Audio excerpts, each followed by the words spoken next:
Hello मेरे प्यारे बच्चों, तो आप लोग कैसे हैं? मुझे उम्मीद है कि आप अच्छे होंगे। तो बच्चों, आज हम लोग पढ़ने वाले हैं लेसन 3 विद्युत धारा इलेक्ट्रिक करंट, और यह जो है क्लास है क्लास 12 का फिजिक्स है। ठीक है बच्चा लोग, अब विद्युत धारा से तो समझ ही गए होंगे कि यह कौन से सिलेबस से है, यानी कि कौन से सब्जेक्ट से लिए। ठीक है, यह क्लास 12 का है, तीसरा चैप्टर है। हमें विद्युत धारा पहले समझते हैं विद्युत धारा होता क्या है। इसको तरह तरह का जो है फार्मूला लोग देते हैं, लेकिन हम चाहेंगे इसको शॉर्ट में ही आपको अच्छा से अच्छा ज्ञान दें। ठीक है, देखिए इसमें क्या होता है बच्चों, पहले तो हम हेडिंग ही डाल देते हैं विद्युत धारा। क्या डाल देते हैं बच्चों? विद्युत धारा। विद्युत धारा भी कुछ लोग लिखते हैं, अब वैद्युत धारा भी लिखते हैं, इसमें घबराने की कोई बात नहीं। तो यहाँ पे आ गया वैद्युत धारा, धारा, और इसका इंग्लिश आप लिखना चाहे तो यहाँ पे लिख लिए हैं इलेक्ट्रिक करंट। ये आप लोग खुद से लिख सकते हैं। तो पहला आपका हेडिंग क्या रहेगा? वैद्युत धारा रहेगा। ठीक है बच्चा, देखो बच्चों, वैद्युत धारा क्या करते हैं भाई, किसे करते हैं? एक तो जानते हैं आप कि आवेश प्रवाहों की दर ही क्या कहलाती है? वैद्युत धारा कहलाती है। लेकिन भाई आवेश की प्रवाह कहाँ पे हो सकती है? विद्युत चालक वस्तु। तो जैसे मान के चले बच्चा लोग, तो यहाँ पे अगर लिख दें, यहाँ पे अगर बना दें हम कि कोई ये हमारा चालक है, क्या है बच्चा लोग? कोई हमारा ये चालक है, समझ में आ रहा है? ध्यान से देखना, समझ में आएगा 100%। कोई ये क्या है हमारा चालक है, यह कोई चालक है, और इसमें क्या है कि आवेशों के प्रवाह, देखिए ऐसा वस्तु या ऐसा पदार्थ जिसमें आवेश चल सकता है, समझ में आ रहा है? और वो कैसी होनी चाहिए? कोई धातु होनी चाहिए। तो इसको मान लेते हैं कि धातु चालक। कैसी है बच्चा लोग? धातु चालक। ठीक है, अब इसमें आवेश, तो आवेश दो ही तरह के होते हैं, एक प्लस होता है, एक माइनस होता है। ठीक है बच्चा लोग, तो इसमें क्या होता है, जो माइनस होता है उसे इलेक्ट्रॉन कहते हैं, और जो प्लस होता है प्रोटॉन होता है। और जो धारा होती है वह क्या होती है, इसमें इलेक्ट्रॉन ही चलते हैं। तो यहाँ पे अगर हम मान लेते हैं कि इसमें जो इलेक्ट्रॉन है वह इलेक्ट्रॉन की दिशा इधर है, समझ में आ रहा है? इलेक्ट्रॉन की दिशा जो है बच्चा लोग और क्या है, यहाँ पे ए है और इसको मान लेते हैं कि बी है। तो इलेक्ट्रॉन जो है वो बी से किधर चल रहे हैं? ए की। आपको एक चीज पता होगा कि जो इलेक्ट्रॉन होते हैं वह धारा के विपरीत दिशा में चलते हैं। तो यहाँ से क्या होगा, जो धारा हो जाएगी आई, वह कहाँ चलेगा? इलेक्ट्रॉन इधर चल रहा है, तो जो धारा होगी आपकी इधर चलेगी। जो धारा होगी बच्चा होगी किधर होगी? ए से बी की तरफ होगी, और इलेक्ट्रॉनों की जो दिशा होगी वो बी से ए की तरफ होगी। अर्थात इसमें हमारा क्या प्रवाहित होगा बच्चा लोग? आई प्रवाह। समझ में आ रहा है कि नहीं? आई चल रही चालक है, कहीं जाना है आपको? तो ये क्या है, तो हम धारा का परिभाषा ये लिख सकते हैं, अगर चाहे तो आप लिख सकते हैं। क्या चीज मैं बोल दे रहा हूँ, या कहेंगे तो नोट भी कर लेंगे। तो देखो, ऐसा चालक, या हम कह सकते हैं कि आवेशों के किसी चालक में प्रवाह के या प्रवाह को हम क्या कहते हैं? विद्युत धारा कहते हैं। आवेशों के किसी चालक में प्रवाह को क्या कहते हैं? विद्युत धारा कहते हैं। तो यहाँ पर हम लिख सकते हैं एक लाइन में, चाहे तो इसका डिफिनेशन लिख सकते हो कि आवेशों, लिख के जाओ बच्चा लोग, आवेशों के किसी चालक में प्रवाह को वैद्युत धारा कहते हैं या विद्युत धारा कहते हैं। विद्युत धारा कहते हैं। ठीक है बच्चा लोग, ये आपका परिभाषा रहा। तो परिभाषा को जो है इन्वर्ट दरवाजे को, तो बच्चा लोगों थोड़ा सा लाइट कट हो गई है, तो इससे घबराइएगा। ठीक है, तो यहाँ पे एक बार और मैं रिपीट कर दे रहा हूँ कि आवेशों के किसी चालक में, देखो कि चालक है जिसमें आवेश है और आवेश क्या कर रहे हैं भाई, प्रवाह कर रहे हैं। अब प्रवाह करने को हम क्या कहते हैं, विद्युत धारा कहते हैं। और बच्चा लोगों इसमें एक चीज और देखो, तो अगर हम कह दे तुम्हें कि धारा होती क्या, दर्शाती किसके है, देखो यहाँ पे आई लिखे, आई को ही तो धारा कर रहे हो, तो यहाँ पे दूसरे पॉइंट में लिख सकते हो इसे आई से क्या करते हैं बच्चा लोग, प्रदर्शित करते हैं। और चाहो तो नोट कर सकते हो, इसे क्या करते हैं, आई से प्रदर्शित करते हैं। और बच्चा लोगन अगर इसका हम एसआई मात्रा में देखें, मात्रा की बात करें, तो लिख सकते हैं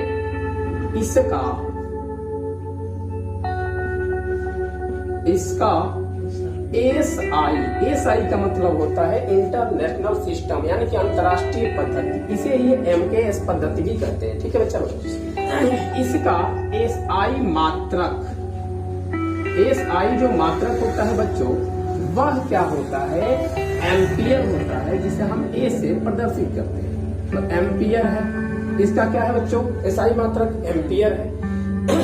अगर अन्य मात्रक की बात करें बच्चा लोगन, तो यहाँ पे लिख सकते हैं अन्य मात्रक। तो अन्य मात्रक भाई, इसका जो फार्मूला हम बनाएंगे वह क्या होगा, आवेश बटा में समय, यानी कि यहाँ से ए से बी तक में जो आवेश प्रवाहित हो रहे हैं या किसी न किसी टाइम में हो रहे हैं। समझ में आ रहा है, कोई टाइम ले रहे हैं ना यहाँ से यहाँ तक आने में, तो इसको क्या कहेंगे हम, विद्युत धारा भी कहेंगे, यानी कि आवेशों के प्रवाह को भी विद्युत धारा कहते हैं। तो बताओ कि विद्युत धारा कहते हैं, तो लिख सकते हैं कि आई बराबर क्या होगा भाई, क्यू बटा में टी हो गया। अब बताओ क्यू का जो मात्रक होता है सी होता है, सी मतलब कुलाम, और समय का जो मात्रक होता है एस होता है, तो इसको हम लिख सकते हैं कुलाम प्रति सेकेंड। तो इसको हम कहेंगे बच्चों सी प्रति सेकेंड। और चाहे तो हम इसे ये भी लिख सकते हैं कुलाम इंटू के रूप में लिखे तो एस के घात -1, क्योंकि नीचे प्लस के ऊपर जाएगा तो माइनस हो जाएगा। समझ में आ रहा है भाई सबको।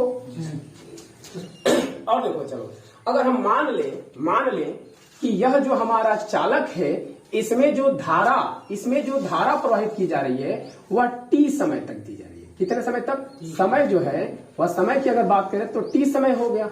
और जो आवेश प्रवाहित हो रहे हैं, जो इलेक्ट्रॉन चल रहे हैं बच्चा लोगन, वो हम मान लें कि आवेश कितने चल रहे हैं, क्यू। आवेश कितने चले बच्चों, आवेश चले क्यू। समझ में आ रहा है, ये क्यू। तो तुमसे पूछ दे कोई कि ये बताओ कि धारा क्या होगी, तो हम लिख सकते हैं यहाँ पे लिख सकते हैं कि चालक में टी सेकंड में प्रवाहित कुल आवेश। तो यहां से लिखेंगे बच्चों, चालक में प्रवाहित टी समय में आवेश कितना है बच्चा, क्यू है। आवेश कितना है, क्यू। समझ में आ रहा है। तो अगर हम यहाँ से धारा निकाले तो यही वाला फॉर्मूला बनेगा, यानी कि धारा equal to I equal to हो जाएगा क्यू बटा में टी। यह क्या हो गया बच्चों, फार्मूला हो किसका हुआ, बोलो। अब देखो वही तो, यहीं से फार्मूला क्यू बाई सी बनाए थे, सी बाई एस बनाए थे। समझ में आ रहा है। तो ये हो गया तुम्हारा इतना धारा का सूत्र। तो यहाँ एक और चाहो तो परिभाषा लिख सकते हैं, मैं बोल दे रहा हूँ कि आवेशों के किसी चालक में आवेशों के प्रवाह की दर को हम क्या कहते हैं, विद्युत धारा कहते हैं। यहां तक क्लियर हो गया बच्चा लोगों। अब आगे देखो, अगर हम यह एक और पॉइंट लें यहाँ पे, अगर हम ये कर दे, क्या कर दे भाई, कि टाइम भी इसका जो है वह 1 सेकेंड कर। समझ में आ रहा है, 1 सेकेंड में देखें और मान के चले कि 1 सेकेंड तक इसमें टाइम दे रहे हैं, तो इसमें जो आवेश प्रवाहित हो रहे हैं बच्चा, वह क्यू बराबर चल, यहाँ से आई जो है वह तुम्हारी क्या हो जाएगी, क्यू का भी मान 1 कूलम रख दो और टी का भी मान क्या रख दो, 1 सेकेंड रख दो। तो बताओ यहाँ पे क्या होगा, 1 एम्पियर हो जाएगा। यानी कि हम यहाँ से चाहे तो ये भी लिख सकते हैं कि आई बराबर 1 एम्पियर होगा। कोई दिक्कत किसी को? तो बच्चा लोगन यहाँ से एक और परिभाषा मिल जाएगा, तो इसे हमें करना होगा रफ। रब कर दे बच्चों। चलो, या फिर यहाँ पे तुम देख भी सकते हो। चलो यहाँ पे टाइम नहीं है, जगह है, तो यहाँ पे हम लिख लेते हैं इसका परिभाषा। इसका एक एम्पियर का परिभाषा लिख सकते हैं। एक एम्पियर, हम यहाँ पे संकेत में लिख रहे हैं, आप हिंदी में लिख लीजिएगा। एक एम्पियर क्या होता है भाई? किसी परिपथ में एक एम्पियर किसी चालक में, एक एम्पियर किसी चालक में, एक एम्पियर किसी चालक में एक सेकंड में,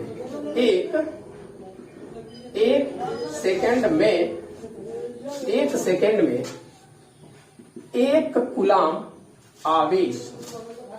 आवेश प्रवाहित होने से या करने से एक एम्पियर धारा प्रवाहित होती है। इसे क्या कहते हैं बच्चों? एक एम्पियर कहते हैं। क्योंकि एक टिप्पणी में बच्चा लोगन पूछ देता है, समझ में आ रहा है कि एक एम्पियर क्या है, तो हम कह सकते हैं कि एक एम्पियर वह धारा है जो किसी चालक में एक सेकंड में एक कूलाम आवेश प्रवाहित हो, उसे हम क्या कहते हैं? एक एम्पियर कहते हैं। तो बच्चा लोगों अगर नोट करना है तो नोट कर सकते हो, ठीक है। और बच्चों यहां से देखें, अगर नोट पॉइंट में कुछ, तो नोट पॉइंट में हमें क्या मिलेगा देख लेते हैं। हम देखो नोट लिख लेते हैं। क्या लिख लेते हैं बच्चा लोग? नोट। अब नोट में देखो क्या है। हम लिख दे, अगर नोट में एक कूलाम में, ठीक है, एक कूलाम में कितने आवेश यानी कि कितने इलेक्ट्रॉन होते हैं, तो ये होते हैं बच्चा लोगन 6.25 गुणे 10 के घात 18 इलेक्ट्रॉन होते हैं, ठीक है। और यहां पे देखे बच्चा लोगन, तो क्या होगा देखो, ये पहला पॉइंट में रहा। दूसरा नोट पॉइंट में तुम चाहो तो लिख सकते हो। एक मिनट बच्चा लोगन आगे देख लेते हैं।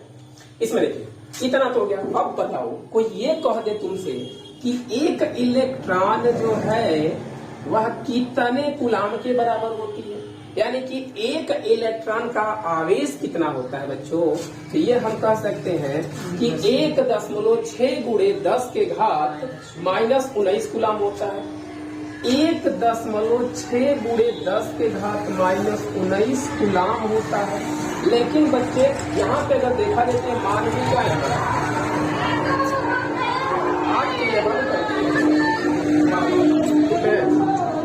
हाँ, तो बच्चे लोग है ना, यहाँ देखो एक इलेक्ट्रॉन देना, लेकिन यहाँ पर भी क्या है, मान हमारा गलती है, क्योंकि हम जानते हैं कि ये तो प्लस किसका होता है, यह होता है प्रोटॉन का। तो इलेक्ट्रॉन का क्या होता है? माइनस चार्ज होता है, लेकिन आप माइनस रखेंगे नहीं। इतना याद रखिए कि इलेक्ट्रॉन पर जो चार्ज होता है वो माइनस होता है, समझ में। तो बच्चा लोग न्यूमेरिकल आएगा तो प्लस ही रखेंगे, ठीक है। एक इलेक्ट्रॉन का मान प्लस रखेंगे, माइनस नहीं रखेंगे। अगर पूछ देगा तो माइनस में होता है, ठीक है, कोई दिक्कत नहीं। आगे चलते हैं बच्चों। अब हम जानते हैं क्या चीज कि एक और नोट पॉइंट में हम समझ लेते हैं। नोट पॉइंट में और हमें क्या मिला देखने को, बताओ, तुम ही लोग बता दो बच्चा लोग। नोट पॉइंट में यह मिला कि जो आवेश है, जो इलेक्ट्रॉन है, वो धारा के विपरीत दिशा में है। तो लिख सकते हैं कि इलेक्ट्रॉन जो है वह क्या होते हैं भाई? धारा मतलब आई ना, आई के विपरीत दिशा में होते हैं, विपरीत दिशा में होते हैं, अर्थात गमन करते हैं, चलते हैं, ठीक है बच्चा लोगों, यहां तक समझ में आया। और एक नोट पॉइंट पे और समझ लो, क्योंकि बच्चे यहाँ पे प्रश्न करते हैं, कमेंट करते हैं कि सर आई कैसे एक हो जाता है। देखो यहां से कोई एक परिपथ है और यहां से कोई एक परिपथ है, देख रहे हो, दोनों की दिशा एक ही है। इसमें भी आई बराबर जो है 3 एम्पियर है। आई इसमें आई बराबर जो है, यह I1 हो गया, यह I2 हो गया। इसमें जो आई बराबर है वह मान लेते हैं कि 8 एम्पियर है बच्चा लोग। तो अब बताओ कि यहाँ से ये टोटल आई न बन जा रही है, तो टोटल आई क्या होगा? इन दोनों आई को हमें क्या करना पड़ेगा, ऐड करना पड़ेगा। चलो ऐड करना पड़ेगा, तो I1 प्लस I2 हो जाएगा। और यहाँ से I1 का मान है 3 एम्पियर और I2 का मान है 8 एम्पियर। इन दोनों को जोड़ देंगे तो 11 एम्पियर होगा। यह नोट कर लो। चलो अगर नोट बनाना है तो नोट कर लो, ठीक है, कोई दिक्कत नहीं है। नोट बनाना है तो नोट बना लो, या फिर जैसे तुम्हें मन करे वैसे पढ़ो। अगर सिर्फ वीडियो का आनंद लेना चाहते हो तो फिर वीडियो में बने रहो। तो चलो आगे देख लेते हैं बच्चा लोग, यहाँ तक हो गया। अब बताओ, धारा दो प्रकार की होती है। इसको रब कर दे क्या, इसको रब कर देते हैं। नोट करना है भाई तो वीडियो को पॉज करके नोट कर लिया करो, ठीक है। बाद में मत कहना कि सर बताए नहीं, कोई दिक्कत नहीं है। सभी हाँ बता। अब आगे आते हैं भाई, आगे आते हैं। देखो आगे आते हैं तो आगे में क्या आएंगे हम लोग कि भाई धारा दो प्रकार की हो गई। यहाँ से जो धारा है वह धारा कितने प्रकार की हो गई बच्चा लोग, दो प्रकार की। पहला क्या हो गया भाई, परिवर्तित धारा, और दूसरा होता है अस्थायी धारा, या हम कह सकते हैं अस्थायी धारा। अस्थायी धारा, ये थोड़ा सा मार्कर का इंक जो है खत्म है। और दूसरा होता है प्रतिवर्ती धारा, प्रतिवर्ती धारा, प्रतिवर्ती धारा, ठीक है बच्चा लोग। अब देखो अस्थायी धारा क्या होता है और प्रतिवर्ती धारा क्या होता है। देखो भाई, इसको जब समय के साथ प्रवाहित आवेश जो होते हैं वह परिवर्तित न होते हैं। यहाँ से हम लिख सकते हैं इसका डिफिनीशन, चाहे तो क्या चीज बच्चों, देखो यहाँ से इसका अगर डिफिनीशन हम लिखना चाहें तो लिख सकते हैं समय के साथ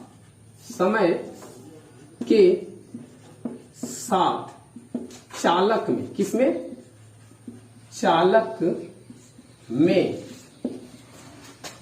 प्रवाहित आवेश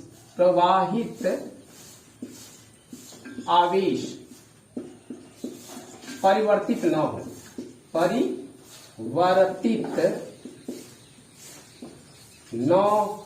हो, समय के साथ बच्चों अगर प्रवाहित आवेश जो है चालक में परिवर्तित नहीं होते हैं उसे क्या कहते हैं, बोलो, उसे अस्थायी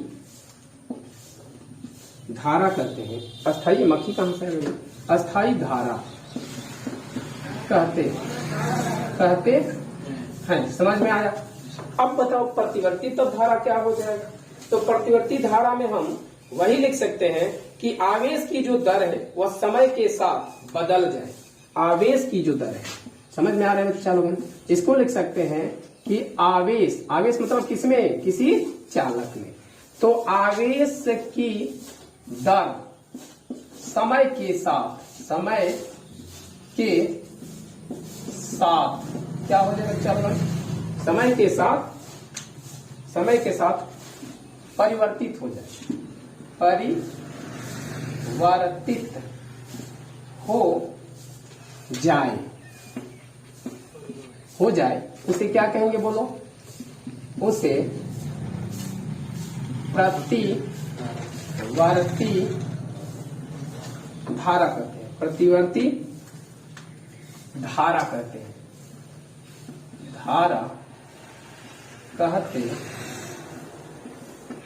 ठीक है बच्चा लोग, ये भी समझ में आ गया तुम्हें, ठीक है।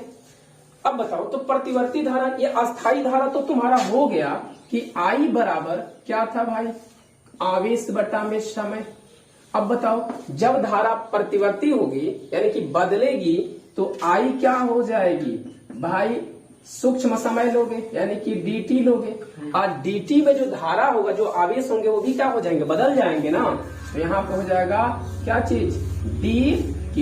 यह हो गया तुम्हारा प्रतिवर्ती धारा का सूत्र। समझ में आया बच्चा लोग, तो इसे ताड़ाताड़ी नोट कर लो, समझ में आया। यही डीसीएस है, डीसीएस ही दूसरा होता है, ठीक है, होती है बताएंगे अभी, इसमें बस इतना, ठीक है, कि धारा दो प्रकार की है, ठीक है। तो बच्चा नोट करना है तो नोट कर लो, वीडियो को पॉज करते रहे तब तक। तो बच्चा लोग, यह जो है यह धारा का टॉपिक खत्म हो चुका। अब हम लोग पढ़ेंगे धारा घनत्व। तो इसे हम कर देते हैं रफ, ताकि बोर्ड साफ रहेगा तो मन भी साफ रहेगा, और मन साफ रहेगा तो ब्रेन भी साफ रहेगा, और ब्रेन साफ रहेगा तो अधिक से अधिक बातें जो है सीधे ब्रेन के अंदर आते हैं, समझ में आए, अर्थात जो भी पढ़ेंगे वह जल्दी से समझ में आ। ठीक है बच्चा, तो अगला तुम लोग हेडिंग चाहो तो बना सकते हो धारा घनत्व, धारा घनत्व। और इसको अगर चाहो तो तुम इंग्लिश में भी लिख सकते हो current density, current density, CURRENT, current density, DENISITY, density. ठीक है बच्चा, करेंट डेंसिटी होता है, नोट कर लो, TEN होता है, I नहीं होता है, देखो थोड़ा सा मिस्टेक, चलो कोई दिक्कत नहीं। अब देखो करेंट डेंसिटी होता है, यानी एक हमारा क्या है कि यह विद्युत धारा, ठीक है, ये क्या है बच्चा, एक विद्युत, इसका क्या नाम है बोलो, आई। और इस आई के मार्ग में कोई हम लंबवत पृष्ठ रखते हैं, क्या रखते हैं, कोई एक लंबवत पृष्ठ, समझ रहा है, ऐसे नहीं समझ रहा है, कोई दिक्कत नहीं है। दूसरा भी देखो क्या होता है, देखो यह कोई हमारा क्या है बोलो, कि कोई एक हमारा यह पृष्ठ है, समझ में आ रहा है, इसलिए जो है वह धारा को प्रवाहित होता है, धारा को क्या कर रहे हैं, प्रवाहित कर रहे हैं, ठीक है। और देख रहे हैं कि इस पृष्ठ का जो तल है वह धारा की दिशा के लंबवत है, यानी कि जो पृष्ठ का क्षेत्रफल होता है लंबवत, देख रहे हैं यहाँ पर लंबवत है, तो बताओ यहाँ पर कितने अंश, 90 अंश, समझ में, यह लंबवत। अब बच्चों यहाँ पे अगर हम देखेंगे तो यह क्या हो जाएगा, जो धारा घनत्व हमारी हो जाएगी वह होगी जे, इसे हम किससे प्रदर्शित करते हैं, जे से, तो इसे हम लिख सकते हैं कि क्या करते हैं भाई, इसे जे से प्रदर्शित करते हैं। तो पहले स्टेप हम चाहें तो यहाँ पे लिख सकते हैं, या इसका हम परिभाषा देना चाहें तो परिभाषा हम दे सकते हैं कि प्रति एकांक क्षेत्रफल, क्या चीज, प्रति एकांक, कौन सी प्रति एकांक भाई, चालक, तो चालक के, क्योंकि ये कोई चालक है, कोई चालक, तो कोई चालक के प्रति एकांक क्षेत्रफल के अभिलंबवत, क्षेत्रफल के अनुप्रस्थ परिच्छेद के लंबवत गुजरने वाले धारा को हम क्या कहते हैं, धारा घनत्व कहते हैं। यह कोई हमारा क्षेत्रफल ए है, ठीक, और यहाँ पे धारा जो जा रही है आई, और इसके एकांक मतलब किसी भी एक से हम लेंगे तो एकांक परिच्छेद, परिच्छेद क्या होता है बच्चों, कि जितने इसके क्षेत्रफल से धारा निकली थी, जितने इसके क्षेत्रफल से धाराएं है, सब क्या है, आई, ये धाराएं निकलती है, ये भी आई है, ये भी आई है, समझ रहे हैं, ये आई है। तो बताओ कि इस परिच्छेद से, परिच्छेद मतलब होता है कि कोई ये हमारा चालक तार है, ये चालक कोई हमारा तार है, परिच्छेद समझते हैं, ये चालक कोई तार है, जितनी इसकी मोटाई होती है ये वाली, इसी को क्या कहते हैं, परिच्छेद कहते हैं, ठीक है। और इसके क्षेत्रफल को हम ए से डिनोट करते हैं, किससे, ए से डिनोट करते हैं। आगे तो बताओ कि अगर धारा बहेगी इस चालक में, यह क्या है हमारा चालक है, इस चालक में अगर धारा बहती है बच्चों तो धारा इधर भी जाएगी आई, इधर भी जाएगी आई, इसके सतह से होकर के जाएगी। अब बताओ क्या धारा यहाँ से जा रही है तो इसके परिच्छेद से होकर जा रही है धारा, मतलब इसके क्षेत्रफल से होकर जा रही है, नहीं ना, समझ में आ रहा है। तो परिच्छेद क्या होता है भाई, यही जितना इसका सिरा है ना, जितना मोटाई, तो हम लिख सकते हैं कि इसको लिख सकते हैं, चाहो तो लिख सकते हो कि चालक के प्रति एकांक अनुप्रस्थ परिच्छेद, या चलो हम इसको लिख दे रहे हैं डिफिनीशन, इसका डिफिनीशन हम आपको समझा दें तो लिख सकते हैं यहाँ पे कि चालक, यहाँ पे क्या लिख सकते हैं भाई, चालक के क्या चीज, तो चालक के प्रति एकांक अनुप्रस्थ परिच्छेद, चालक के प्रति एकांक अनुप्रस्थ, अनुप्रस्थ परिच्छेद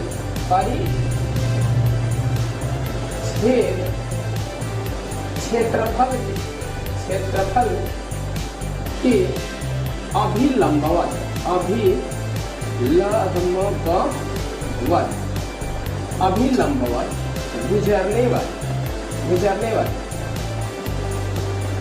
गुजरने वाली धारा को हम क्या करते हैं बच्चा, धारा घनत्व, क्या करते हैं, धारा घनत्व कहते हैं, घनत्व कहते हैं। ठीक है, नोट कर लो इस परिभाषा को, इस परिभाषा को क्या करो बच्चों, नोट कर। इसको फिर से समझा देना चाहते हैं। देखिए यह कोई आई है, समझ में आ रहा है, और इस पृष्ठ का जो क्षेत्रफल है वह क्षेत्रफल अभिलंबवत मान लीजिए कि ये ए है, समझ में आ रहा है। या यहाँ पे भी देख सकते हो अभिलंबवत है, इस पृष्ठ के क्या है, तल के लंबवत, समझ में आ रहा है।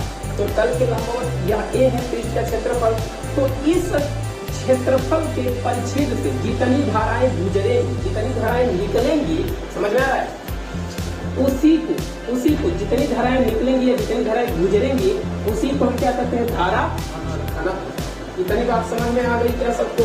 ठीक है।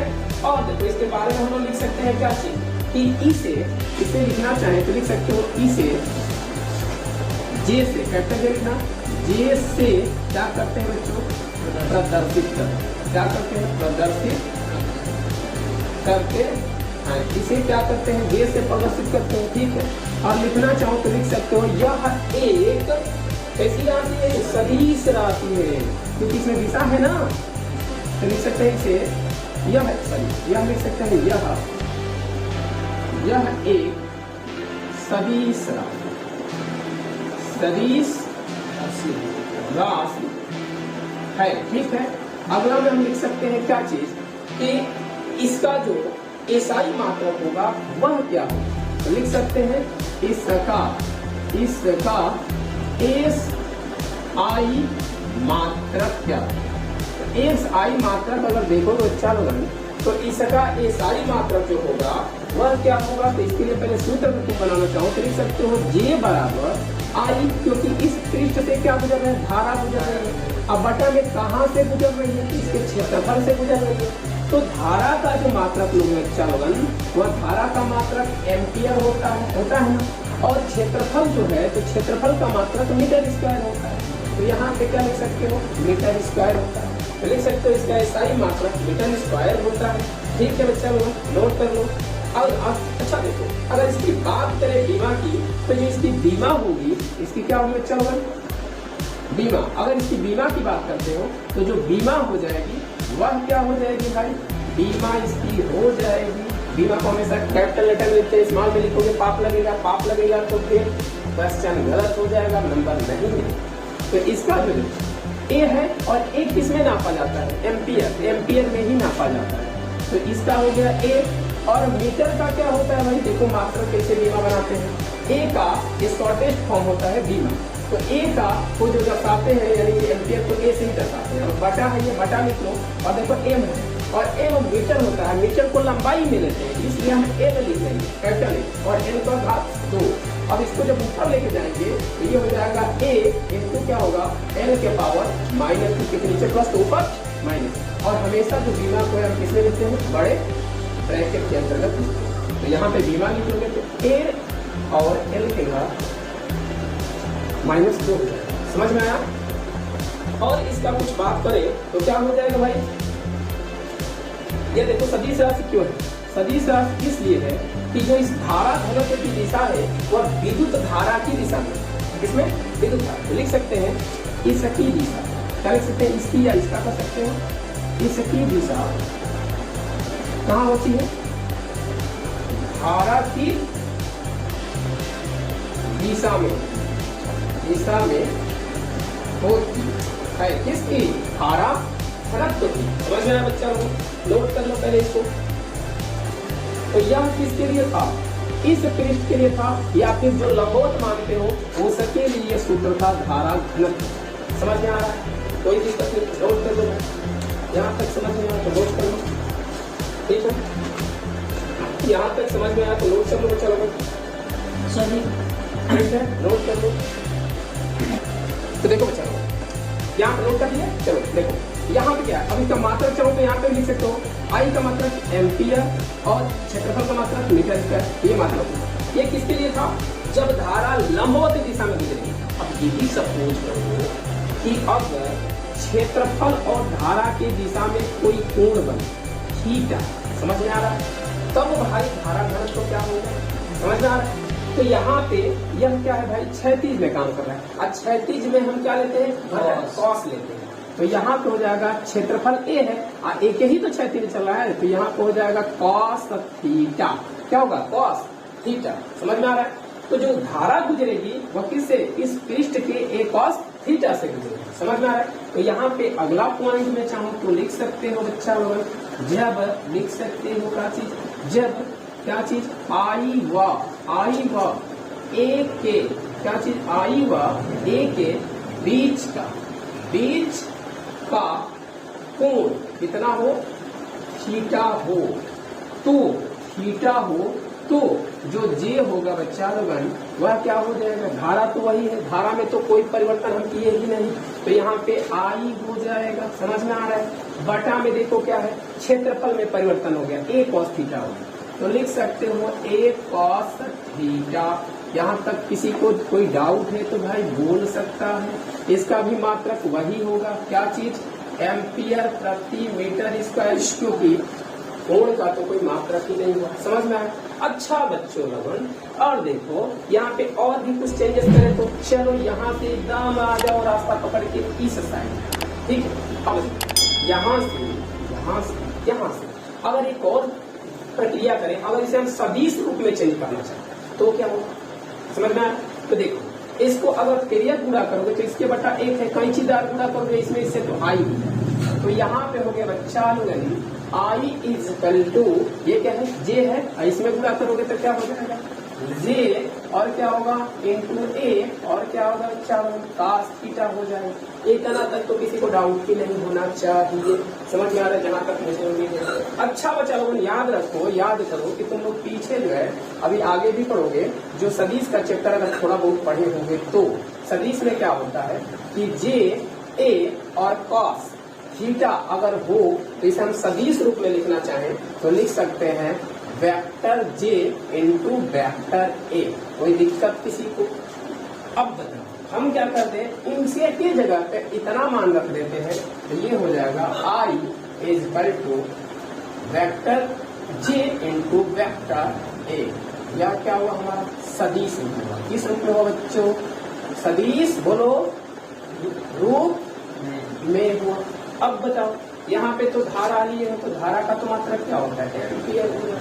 कोई दिक्कत नहीं है, यहाँ तक के लिए कोई दिक्कत हो भी नहीं सकती है, तो इसे तुम नोट कर सकते हो। समझ में आया तो नोट कर लो। फिर आगे चलेंगे हम लोग कल, आगे मिलेंगे हम लोग कल। कौन से में भाई, विद्युत चालन। विद्युत चालन होता क्या है। तो मेरे प्यारे बच्चों, अगर यहाँ तक ये वीडियो पूरा अच्छा से समझ में आया हो तो please like, comment and share with your friends. समझ में आ रहा है। और कमेंट करना ना भूले, क्योंकि कमेंट से जो है हमारा उत्साह बढ़ता है, ताकि और अच्छा और बेहतर करने का प्रयास करें और आपको समझाने का प्रयास करें। अगर ऐसे ही वीडियो कंटिन्यू पाना चाहते हैं तो इस चैनल को सब्सक्राइब और बेल आइकन को बजाना मत। तो मिलते हैं बच्चों अगले पार्ट में, तब तक के लिए बाय, टेक केयर।